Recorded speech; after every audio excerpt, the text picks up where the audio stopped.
এটা করার পর ওইখান থেকে কাগজপত্র যাচাই করে ওকে লিখলে উনি আবার এখানে চলে আসবেন, এখান থেকে সিরিয়াল নাম্বারটা দিয়ে দিবে 1 2 3 4 5। আচ্ছা, how many people you can handle every day? কতজনকে হ্যান্ডেল করতে পারবেন আপনারা? এটা স্যার 70 জন পর্যন্ত প্রথম দিনে সিরিয়াস হবে, যতজন আসে আমাদের সমস্যা নেই স্যার, আমাদের অ্যাভেলেবল আছে, ব্যবস্থা আছে রিজেকশন তো অনেক স্যার। ইনশাআল্লাহ অসুবিধা হবে না, আমাদের পর্যাপ্ত পরিমাণ লোক, প্রতিটার মধ্যে কাউন্টারে 3 জন করে এখানে পাচ্ছে। আচ্ছা, যারা আর লোকজন আসবে তো বসবে কোথায়? স্যার এখানে প্রত্যেকটা জায়গার ব্যবস্থা আছে, এখানে স্যার এখানে আর প্রত্যেকটা সামনে 2-3টা করে স্যার চেয়ার, তাদের খুব বেশি সময় রাখা আবার বেশি সময় রাখা হবে স্যার, শুধু চেক দেওয়ার জন্য। রিসিভ করে স্যার রিসিভ করে দেখে নাম্বারটা শুধু দিয়ে দেবে, আজকে আর অন্য কোনো কাজ নাই। রিসিভ দেবেন না একটা? আপনার নাম্বার নিয়ে যাবে তো, তার আপনার নাম্বার কত? ওখান থেকে স্যার যাচাই করার পরে চলে আসবো স্যার, 2 মিনিট এখানে লাগবে, 2 মিনিট, কারণ যাচাইটা হয়ে যাবে কাউন্টারে স্যার, এখানে গেচার হবে না স্যার। যারা আসবে তাদের যাতে কোনো কষ্ট না হয় ইনশাআল্লাহ স্যার, সমস্যা নেই।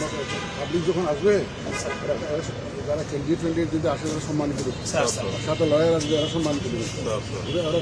আমরা স্যার সার্বক্ষণিক থাকি যথাযথ মর্যাদার সাথে তাদেরকে বসাবেন, সাথে কোনো অসুবিধা যাতে না হয় sir.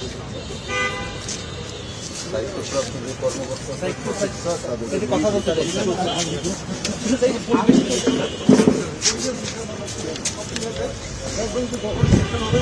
Everything will be okay. Everything will be okay.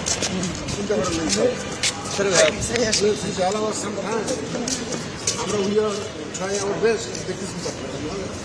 এখন ধরেন যখন নমিনেশন ফাইল করে অনেক লোক দিয়ে হাজির হয়, রিটার্নিং অফিসার লোকের অনেক বৃষ্টি হয়, ওভার ইনশাল্লাহ আমরা এখন কনভিন্স যে আমরা একদম ফেয়ার অ্যান্ড ক্রেডিবল ইলেকশন দিতে পারবো, সবার সহযোগিতা নিয়ে। Thank you sir.